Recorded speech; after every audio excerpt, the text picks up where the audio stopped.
오늘날 우리 살고 있는 국제사회를 보면 예전보다도 더욱더 자국 중심주의를 강화해 나가는 그런 모습을 볼 수 있습니다. 특별히 미국의 이제 트럼프 대통령 등장 이후에 뭐 관세 협상에 대한 이야기 좀 뉴스를 통해서 늘 듣는 이야기입니다만은 더욱더 철저하게 그야말로 자국 이기주의를 추구하는 그런 세상 속에서 우리가 살고 있습니다. 나라와 나라들 간의 문제뿐만 아니라 우리가 살고 있는 세상이 사실 그렇습니다. 그런데 교회는 이 세상 속에서 어떤 역할을 해야 되느냐, 갈라진 관계들, 또 끊어진 그런 일들을 서로 다시금 회복하고 이어주는 그런 역할, 갈라졌을 때 그것을 다시 꿰매어주는 그런 사명이 교회에 있는 줄 압니다. 그런데 오히려 교회가 세상을 가만 보면은 분열을 조장하는 경우들도 많고, 우리 사회를 보더라도 그런 어떤 극단적인 행태를 통해서 사회를 이렇게 하나로 결속시키는 게 아니라 굉장히 파괴적으로 몰아가는 그런 경우들도 없지 않음을 보게 되는 것이죠. 세상 사람들의 마음을 하나의 끈으로 연결시키는 일을 소위 종교가 담당해야 되는데, 오늘 사실 이제 기독교뿐만 아니라 어떤 종교가 우리 사회에서 그런 역할을 하기보다는 오히려 스포츠가 그 일을 대신하고 있지 않나 하는 생각이 들 정도인 세상입니다. 물론 하나가 된다라고 하는 것은 다 좋은 것만은 아니죠. 서로의 차이를 용납하지 않고 자기중심적으로 하나가 된다라고 하는 것은 자칫하면 폭력이 될 수도 있습니다. 약한 이들을 거칠게 다루어서 또 나에게 동화시키는 그런 일들도 하나가 된다라고 하는 의미에서 보자면 그것은 원래 원뜻과는 좀 역행하는 것일 수 있는 거죠. 전체주의적 사고는 대단히 우리를 파괴적으로 만듭니다. 그래서 성경을 보면은 하나님께서 창세기에 나와 있는 대로 바벨탑 사건을 보면은 사람들은 언어를 일치시키고 함께 뭔가를 도모하기를 원하지만 오히려 그 바벨탑 사건을 통해서 차이를 용납하지 않으려고 하는 그런 세상을 오히려 심판하시는 하나님이심을 보여줍니다. 우리 조상들도 그랬습니다. 화의부동이라고 하는 말이 있죠.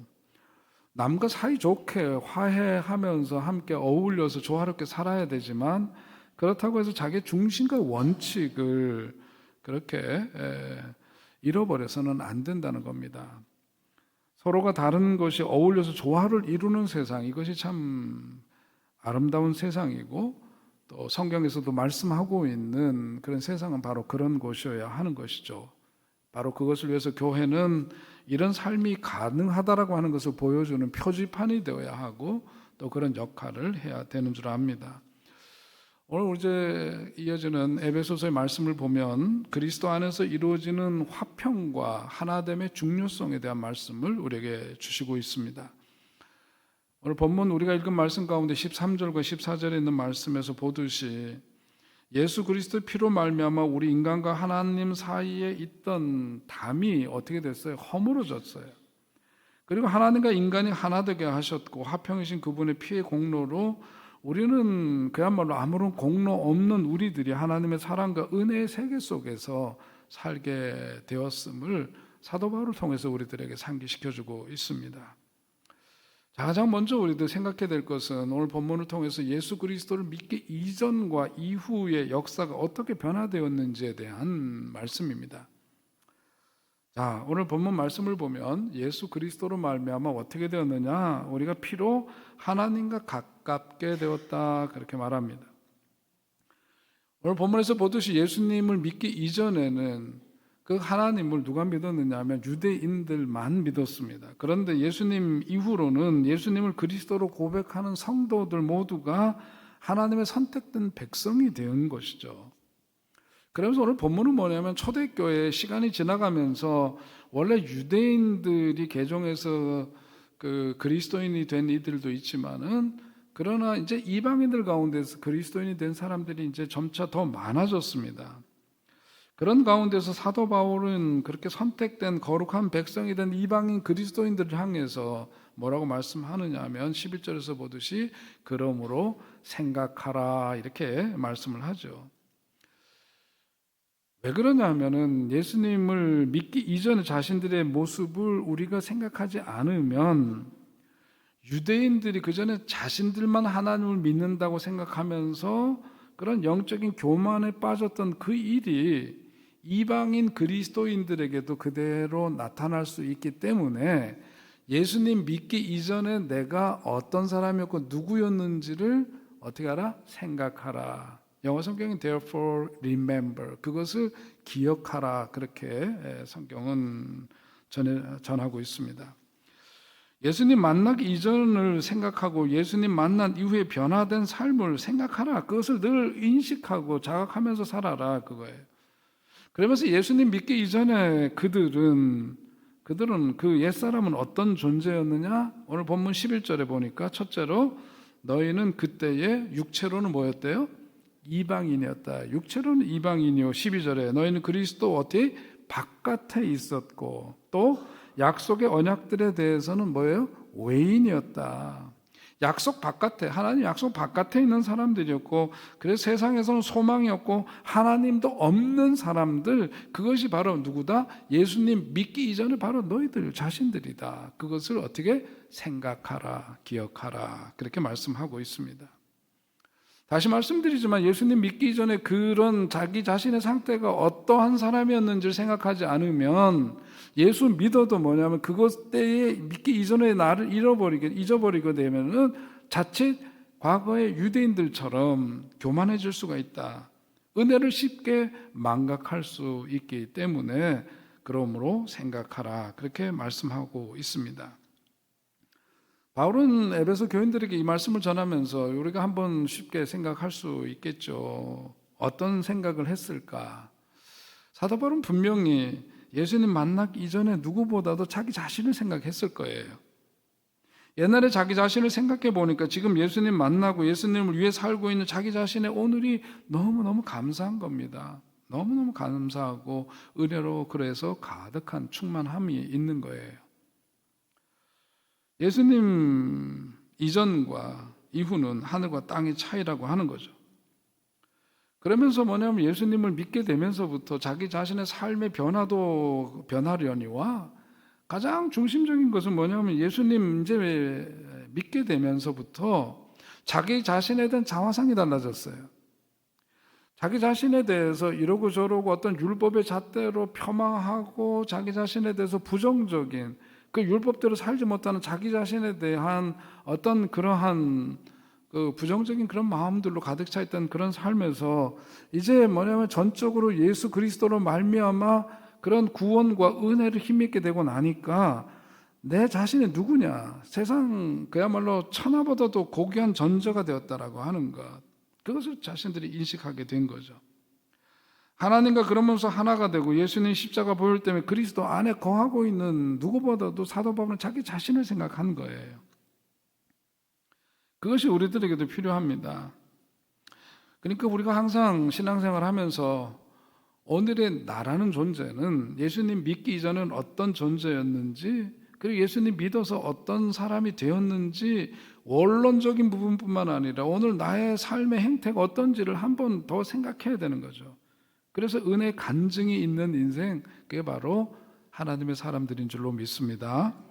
저도 오늘 말씀을 준비하면서 생각해 보면 그렇습니다. 저도 정말 사돈의 팔촌, 흔히 말하는 우리 집안 그 어디에도 죄송한 표현이지만 교회 가면 그 좀 흔한 집사님 한 분 없는 그런 가정에서 목사가 되었다. 이거 자체가 참 신기한 일이 아닐 수가 없죠. 그러면서 저는 생각해 보면은 예수님 만나기 이전과 이후의 삶을 생각해 보면 정말 얼마나 오늘의 나라는 존재가 내가 이렇게 살아가고 있는 모습이 얼마나 참 큰 은혜인가 고백하지 않을 수가 없습니다. 제가 목회자로 어떻게 부름을 받고 쓰임 받고 그러다가 과거에 저희 담임 목사님이 미국에서 목회를 정말 행복한 목회였고 신나는 목회였는데 꼭 와서 도우라 하는 말씀을 3번이나 강청을 하셔서 한국에 돌아온 다음에 기가 막히게 한 1년 있었는데 결국은 이제 1년 딱 되면서 사임을 딱 하고, 그랬던 이유는 다른 게 아니었어요. 목사로서 내가 부름을 받았는데 주님 안에서 말씀을 전하지 않는 기관 목회자는 이제 그럴 기회가 없으니까요. 그게 못 견디겠는 거예요. 물론 여러 가지 다른 이유도 있었습니다만은 마음으로 기도하기를 하나님 월급 안 받아도 좋은데 주일날 설교하게 해주세요 그랬다는 거예요. 근데 오늘 예수님 믿으면서 정말 이렇게 말씀을 전할 수 있다는 것 자체가 얼마나 은혜고 영광이고 그것이 얼마나 감사한 일인지 모릅니다. 새벽기도도 그렇습니다. 새벽기도 지난주 금요일날 이제 덜컥 빠졌는데 그 전날 이제 치과 치료를 했는데 이게 잔뜩 부어가지고 미리 양해를 구했습니다만, 월요일도 사실은 제가 양보하고 싶은 날이 아니에요. 사실 월요일날 새벽기도에도 그렇고, 전 새벽기도에 누구한테 양보하고 싶지는 않습니다만 나눠야 되니까 하지. 제가 게을러서 거나 아니면 뭐 피곤해서 그런 게 아니에요. 그러니까 말씀을 만나고 말씀 속에 살아가는 그게 얼마나 우리들에게 주어진 감사고 기쁨이고 그런지 모릅니다. 그러므로 뭐 오늘 성경 말씀도 보면은 바울이 그런 거죠. 그런 심령을 저도 이해가 되는 거예요. 그러므로 어떻게 하라? 생각하라. 이전에 전에 멀리 있던 너희가 그리스도 예수 안에 있어서 그리스도의 피로 가까워졌느니라. 전적으로 주신 예수 그리스도의 보혈의 은혜로 말미암아 이제는 하나님과 친밀함 속에 살아가고 그 기쁨이 세상 어떤 것과도 대체할 수 없고 빼앗길 수 없는 그런 은혜 속에 살아가고 있음을 기억하라. 그것을 생각해 보라는 거죠. 오늘 그런 점에서 여러분에게는 예수님 믿기 이전과 이후에 어떤 삶의 변화가 있으셨는지 여러분 스스로에게 한번 자문해 보시기를 바랍니다. 우리가 예수님 믿기 이전과 이후를 생각해 볼 때 얼마나 많은 변화가 있었는가. 물론 교회에 다니고 예수님 믿기는 하지만 마음속에 시험에 드는 때도 있고 목회에 대해서 또 뭐 불만스러운 그런 마음을 가질 때도 여러분 왜 없겠습니까? 그러나 중요한 것은 뭐냐면 내가 이제 예수님 믿음으로 말미암아 나는 천하보다 귀한 존재라고 하는 거룩한 자화상을 갖고 살아가게 된 거 너무 귀한 거죠. 사도 바울이 스스로가 얘기하고 있는 것처럼 이제 예수님 믿고 나니까 예수가 내 삶의 참된 구주이심을 믿게 되고 그래서 예수님 영접하게 되고 나니까 세상을 보는 눈이 달라졌어요. 세상에 소망 없던 삶에서 하나님 나라 소망 갖고 살게 된 겁니다. 어저께 우리 청년부 수련회 하는데 황구진 목사님이라고 발달장애우들을 위해서 공동체를 섬기고 있는 목사님이에요. 저도 전에 들어서 조금은 알았는데 어저께 구체적으로 말씀을 전하면서 자신에게 있었던 일을 이야기하는데 참 큰 은혜를 받았습니다. 트럭과 충돌해서 교통사고로 5년 동안 거의 어떤 마약성 그런 그 진통제 의존해서 살으면서 이게 완전히 그 몸이 15군데인가 그러니까 기능이 완전히 상실된 멀쩡해 보이지만 전혀 그렇지 않은 두개골 이쪽 얼굴 두개골 반쪽이 다 뭐 완전히 그냥 조각조각 깨진 상태에서 실명도 하고 뭐 몸의 여러 기능들이 완전히 장애를 입게 되고 그런 가운데에서 되살아난 삶이죠. 그러면서 보게 된 것은 뭐냐면 그 이전과는 다르게 하나님 나라에 대한 소망을 갖고 살게 된 그런 고백과 간증을 들으면서 참 은혜가 되었습니다. 사도 바울도 그런 거예요. 예수님 믿기 이전과 이후를 생각해 보니까 세상에 소망 없던 사람이 하나님 나라 소망 가지게 되었고 은혜 바깥에 존재했던 사람이 은혜 안에 들어와 살게 되었고 하나님 나라 약속이 없는 외인이었던 삶이 이제는 하나님 약속의 주인이 되어서 살아가는 그런 삶이 되었다. 그게 오늘 사도 바울의 고백인 겁니다. 예수님 만나기 이전과 이후의 차이인 거예요. 그리스도의 피로 하나님과 가깝게 된 존재가 되었다. 하나님과 예수님으로 말미암아 이제는 정말 그전에는 무섭죠. 그전에는 율법대로 살지 못하는 것에 대한 죄의식 속에 살았던 자신이 이제 예수님으로 말미암아 하나님과 친밀함 속에 살게 된 것에 대한 자기 간증과 고백이 있습니다. 여러분도 그런 복을 누리시고 그런 은혜를 간증하는 여러분 되시기를 주의 이름으로 축원드립니다. 그러면서 예수님이 오늘 우리의 화평이시니 우리 안에 평화가 이루어졌음을 그는 고백합니다. 14절이죠. 14절 읽어요. 시작. 그는 우리의 화평이신지라 둘로 하나를 만드사 원수된 것 곧 중간에 막힌 담을 자기 육체로 하시고. 아멘. 그분이 우리에게 화평을 주신다는 거가 아니라 잘 드셔야 돼요. 그분이 화평을 우리들에게 선물로 이렇게 그냥 주시는 게 아니라, 아니, 그분이 우리의 화평이시라는 거예요. 그분이 우리의 화평이시다. 그러니까 우리가 그분을 영접하면, 바로 우리의 삶 중심에 그분을 모시면 우리 안에 그냥 평화가 이루어지는 거예요. 그게 예수의 삶이에요. 예수 믿는 삶은 그런 거다. 예수님 은혜 주시니까 오늘은 내가 평화로웠다가 또 믿음이 식어지고 그러면은 안 평화했다가 이런 게 아니라 이거예요. 예수님을 내 삶의 진정으로 모시고 드리면 그 삶 자체에 그냥 평화가 깃드는 거예요. 평화 자체가 되는 거예요. 그래서 사도 바울이 데살로니가 전서에서 고백하기를 뭐라고 그럽니까? 항상 기뻐하라, 쉬지 말고 기도하라, 범사에 감사하라. 이런 우리를 향한 그리스도 안에서 우리를 향한 하나님의 뜻이다. 하나님의 뜻 다른 게 아니라 그것이 수밖에 없는 게, 하나님 예수님으로 말미암아 우리들이 우리 자신의 평화가 임했어요. 그냥 평화가 우리 속에서 그냥 형성된 겁니다. 그러니까 우리는 기뻐해야 돼. 항상 기뻐하는 존재로 살아갈 수밖에 없다. 어떤 삶에 직면하는 문제에 대해서 주님 앞에 그저 늘 기도하고, 그리고 모든 삶의 조건들이 내 시각으로 보지 말고 주님의 시각으로 보니까 범사에 다 뭐예요? 감사하게 되는 거예요. 조건적인 평화가 아닙니다. 조건적인 평화는 수시로 바뀌어요. 그런데 오늘 다르고 내일 다를 수 있지만, 그러나 예수 그리스도를 구주로 정말 영접한 사람의 심령의 그 평화는 영원히 지속되는 것이다. 믿습니까, 여러분? 그 복을 누리시기를 축원드립니다. 그러나 예수를 그리스도로 영접한 사람들의 평화는 영원한데, 언제, 그러니까 어디서 무엇을 어떻게 이런 거 하고 상관이 없어요.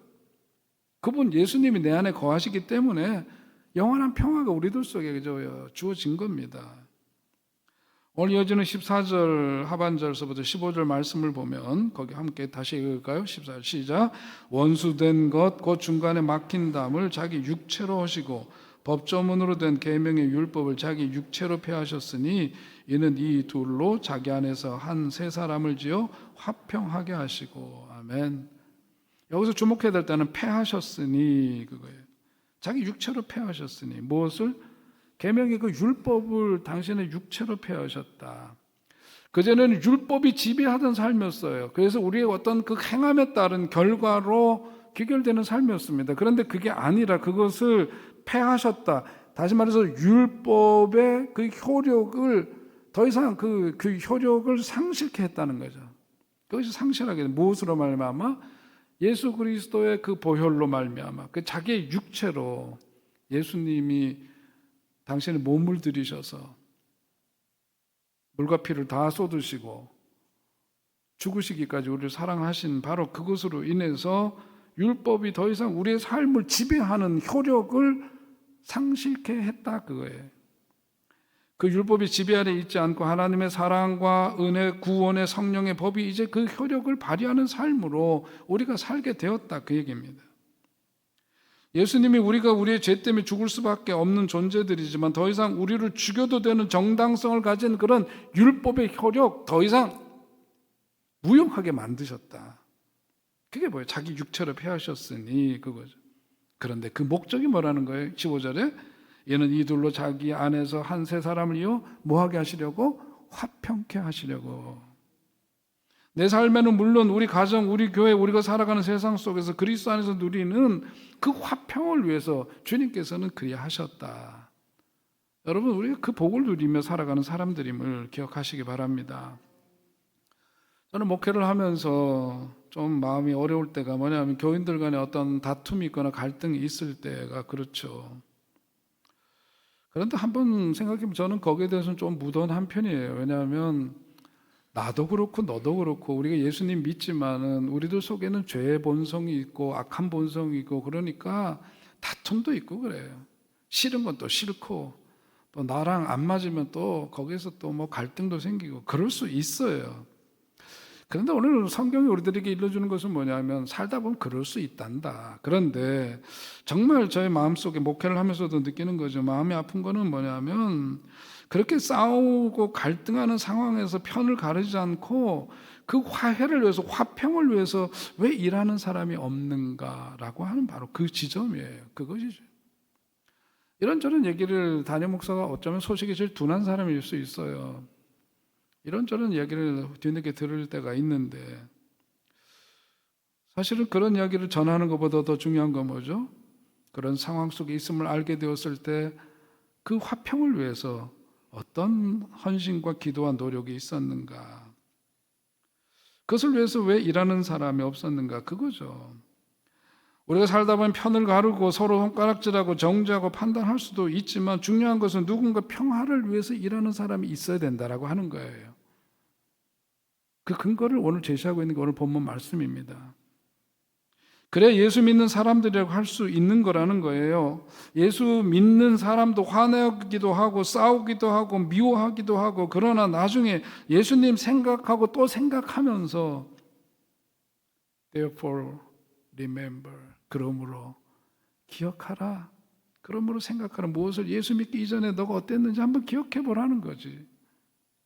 그거 생각하면서 반성하고 회개하고 이해하고 용서하고 사랑하는 사람이 되어야 그게 진짜 예수 믿는 사람들이다. 그래야 예수 믿는 사람다운 사람 되는 거다. 그 얘기예요. 예수님 믿기 이전에는 유대 율법은, 예수님 이전 시대 유대 율법은 모든 백성들 율법의 노예로 삼았습니다. 율법이 노예가 되게 했어요. 바리새인들은 율법을 집행하면서 제대로 지키지 않는 사람들 색출하고 율법에 눌려 살도록 했습니다.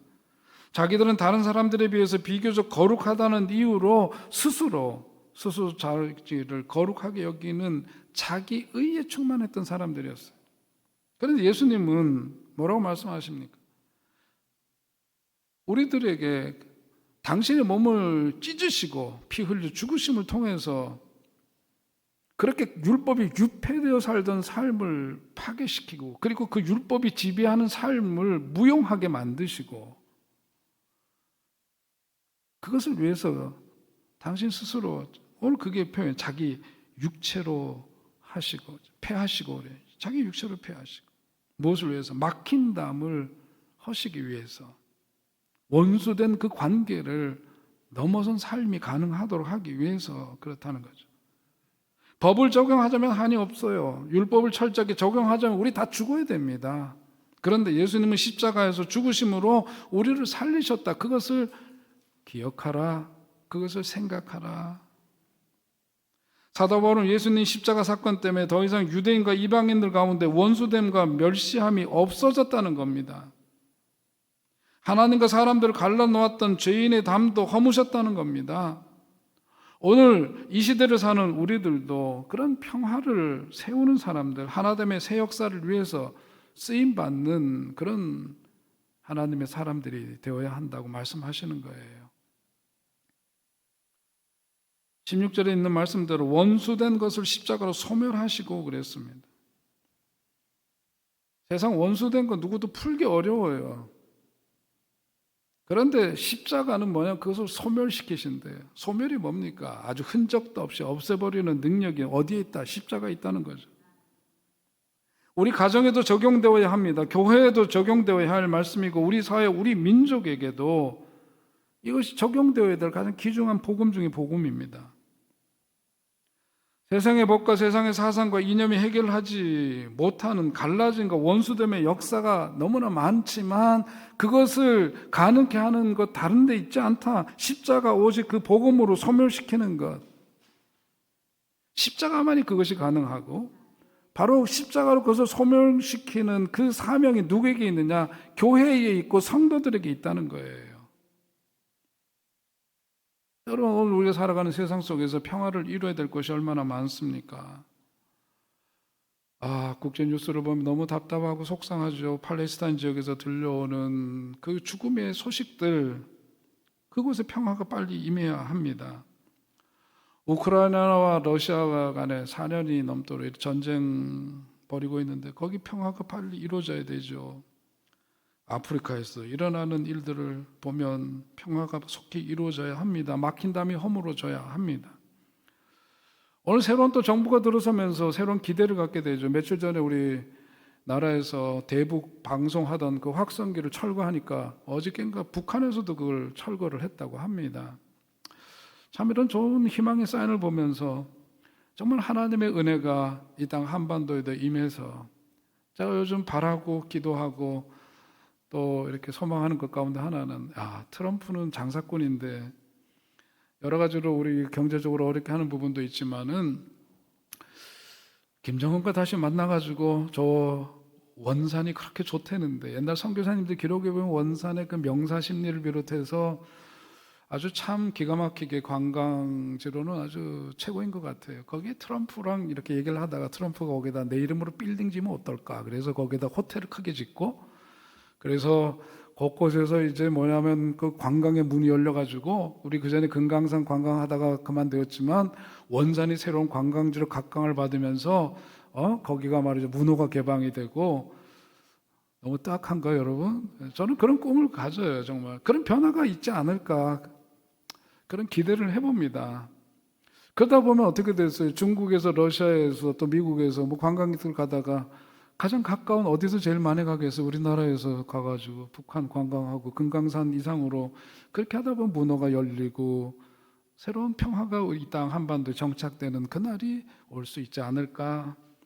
닫혔던 개성공단이 열리고 그래서 북한의 노동력과 우리 남한의 그런 뛰어난 기술력이 합해져가지고 이 정말 소위 말하는 마지막 시대에 분단 국가로 유일하게 남아있는 이 나라가 새로운 평화를 선포하면서 그야말로 제사장 나라로서의 그런 역할을 그래서 어렵고 힘들게 살아가는 나라를 위해서 마음껏 베풀고 평화를 위해서 모범을 보이는 그런 나라가 될 수 있다면 얼마나 좋을까. 저는 오늘 말씀을 보면서 그런 기대를 갖고 그렇게 기도해야 되겠다는 마음을 갖습니다.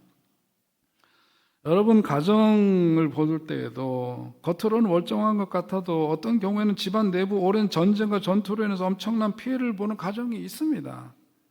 부부 간의 전쟁, 부모 자녀 간의 전투, 형제 간의 싸움들 무슨 총칼로 싸우고 핵폭탄으로 싸우는 전쟁만이 전쟁이 아니에요. 사람과 사람과의 관계 속에서 그야말로 서로가 폭격을 가하듯이 찔러대고 상처를 주면서 살아가는 파편이 여기저기서 튀는 그런 현장 속에 살아가는 듯한 그런 현장에 살고 있는 분들 왜 없겠습니까? 다른 것 아니에요. 방법론적으로 되는 게 아닙니다. 오늘 주님 주시는 말씀은 뭐냐면 십자가로 이 둘을 한 몸으로 하나님과 화목하게 하려 하심이라 원수된 것을 뭘로? 십자가로 소멸하시고 십자가 은혜만이 그런 문제를 해결할 수 있다. 믿으시기 바랍니다. 여러분의 가정 중심에도 우리 교회 중심에도 예수님 십자가가 세워져야 살 길이 열린다. 주님의 평화가 임한다는 건 믿으십시오. 그분 십자가 생각하면 식구들끼리 교인들끼리 죽고 죽이는 싸움, 전쟁, 전투 쉽지 않을 거예요. 교회 내에 왜 갈등이 있고 마음 아픈 일들이 왜 있어요? 십자가를 잃어버려서 그런 거예요. 말로만 믿는 게 아니라 십자가 은혜를 진정으로 믿는다면 어떻게 그렇게 집요하게 오랫동안 싸우죠? 어떻게 이렇게 오랫동안 미워할 수가 있죠? 십자가에 달려 죽으신 사랑과 은혜를 생각하면 그 대상이 남편이든 아내든 부모님이든 아들, 딸들이든 주 안에서 함께 사랑해야 마땅한 교우들이든 누구든 그리 어렵지 않을 겁니다. 사랑하지 않을 수 없을 거예요. 내 마음으로 내 인내로 내 능력으로 어려워요. 오직 십자가, 예수님 십자가 사랑과 은혜를 힘입어 의지할 때 일어나는 은총임을 믿으시기 바라고 여러분 그 십자가로 승리하시기를 주의 이름으로 축원드립니다. 자, 그렇게 되면 하나님께 어떻게 되느냐 담대하게 나아가는 권세가 우리들에게 주어졌대요. 18절 말씀이에요. 이는 그로 말미암아 우리 둘이 한 성령 안에서 아버지께 나아감을 얻게 하려 하심이라. 아버지께 나아감을 얻게 하려 하심이라. 영어 성경 프로 쓴 걸 보면 왕을 만날 정식 초청장을 가지고 있다 그런 뜻이에요. 이제 둘이 하나 되게 성령 안에서 우리가 둘이 하나 되게 하심으로 그렇게 화평을 이루고 하나 되게 하신 그 은혜로 말미암아 이제는 뭐냐면 왕을 만날 정식 초청장을 가지고 나가시듯이 하나님 앞에 담대히 나아갈 수 있는 그런 은혜가 우리들에게 주어졌다는 거예요. 히브리서 4장 16절입니다. 읽습니다. 시작. 그러므로 우리가 긍휼하심을 받고 때를 따라 돕는 은혜를 얻기 위하여 은혜 보좌 앞에 담대히 나아갈 것이니라. 아멘. 그러니까 예수 그리스도 안에 거하는 교회 성도들에게는 은혜 보좌 앞에 담대히 나아갈 수 있는 뭐가 법적인 권한이 주어졌다는 거예요. 담대히 나간다 이렇게 말씀 풀어서 보면 영어 성경은 access라는 표현을 하고 있어요. access가 뭐냐면 어떤 접근, 이용, 접속 이런 뜻이죠. 출입 이런 뜻이에요. 그런데 그 access가 permit, 허락을 받았다는 거죠. 출입 금지된 그 지역에 이렇게 거기 부여된 허가가 부여된 사람들은 그곳을, 남들은 출입이 금지되어 있지만 그곳으로 들어갈 수 있게 돼 있죠. 그죠? 그것이 허용되어 있는 것처럼 그런 겁니다. 하나님께 속한 모든 것에 대해서 액세스, 그것을 출입을 할 수 있게, 그것을 사용할 수 있는 그런 권한이 주어진 존재들, 그게 누구냐? 우리 예수의 사람들이다. 하나님의 법에 의해서 주어진 존재들이다. 그러니까 하나님이 우리에게 주신 그 통장에는 혹은 통장 잔고가 있는데 그것에 대해서 우리들에게는 그것을 사용할 수 있는 비밀번호가 주어진 사람들이다 그거죠. 아무데나 막 누르면 돼요, 안 돼요? 거절하죠. 거부합니다. 그런데 그것을 가능하도록 허용된 사람, 그래서 은혜의 보좌 앞에 담대히 나아갈 것이니라. 그것이 우리들에게 주어진 특권입니다. 그러므로 19절 이제부터는 너희는 외인도 아니요 나그네도 아니요 오직 성도들과 동일한 시민이요 하나님의 권속이라. 예수 그리스도의 보혈로 말미암아 주어진 그 은혜 속에서 이제는 하나님의 것을 소유하고 누릴 수 있는 특권이 주어졌어요. 그것에 출입하고 하나님 앞에 담대히 나아가듯이 내 속에 하나님 안에 있는 그런 것들을 사용할 수 있는 권한이 주어진, 그러니까 더 이상 바깥에 있는 존재, 외인이 아니에요. 빙빙 바깥으로 떠도는 나그네 더 이상 아니에요. 오직 성도들과 동일한 시민이다. 하나님의 권속이다. 그런 특별한 권세를 힘입고 살아가는 사람들이 바로 누구냐? 예수의 사람들이다. 오늘 여러분에게 주어진 특권이 무엇인지를 마음속 깊이 늘 잊지 않고 기억하는 여러분 되시길 축원드립니다. 19절 말씀에서 이제 너희가 외인도 아니요 나그네도 아니요 오직 성도들과 동일한 시민이요. 나그네처럼 빙빙 돌지 말아라. 바깥에서 실컷 놀다가 집 안으로 돌아오는데 어떻게 해요? 집 안에 들어와서 뭐 합니까? 씻고 텔레비전도 보고 맛있는 음식도 먹고 침대에 누워서 자기도 하고 이런 것이 주어져 있는데 바깥에서 집 안에 안 들어오고 바깥에 담벼락에서 왔다 갔다 하고 집 주위를 빙글빙글 돌고 있고 그렇다면 그거는 아니죠. 그건 어리석은 거예요. 오늘 영적인 면에서 보자면 바울이 하나님 나라 시민이 되는 것과 하나님 축복을 누릴 수 있는 액세스, 그 출입 허가가 아주 너무 단순하다는 거죠. 누구로 말미암아? 예수 그리스도 안에 있으면 돼. 예수 그리스도 안에 있으려면 어떻게 돼? 예수 그리스도의 보혈을 믿고 의지하고 예수님이 내 삶의 주인이심을 어떻게 영접하고 인정하면 되는 거다. 이제는 너희가 외인도 아니요 손도 아니요 나그네도 아니요 오직 성도들과 동일한 시민 하나님의 권속이다. 그렇게 되면서 이전에는 우리들이 어떤 사람이었느냐 하면 그 다음 말씀을 보면 건축자들이 버린 돌과 같은 그런 쓸모없는 존재들이었다는 거죠. 그런데 예수님 때문에 성전 모퉁이돌 되시는 예수님과 함께 연결되어서 주의 성전이 되어가고 함께 지어져가는 그런 존재가 되었다. 감히 우리가 그런 존재가 되었다. 오늘 본문에 보니까 그 기초는 뭐래요? 기초는 사도들과 선지자들의 터라 그랬습니다. 거기 위에. 그리고 그 기준이 되는 모퉁이돌은 뭐냐? 예수님이시다. 이것이 교회를 세우는 기반이고 기준인데 여기 이것들을 기준하고 기초로 세워지지 않으면 온전하고 든든한 하나님의 성전이 세워질 수가 없는 거죠.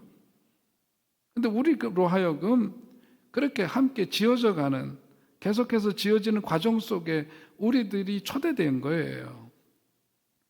그래서 22절에 보니까 너희도 성령 안에서 하나님의 거하실 초소가 되기 위해 예수 안에서 함께 지어져 가느니라.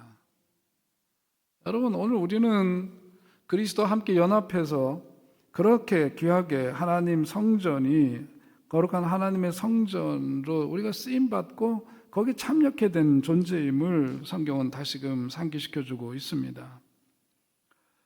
그러니까 우리는 그 완성을 위해서 지어져 가는 과정 속에 있는 거예요.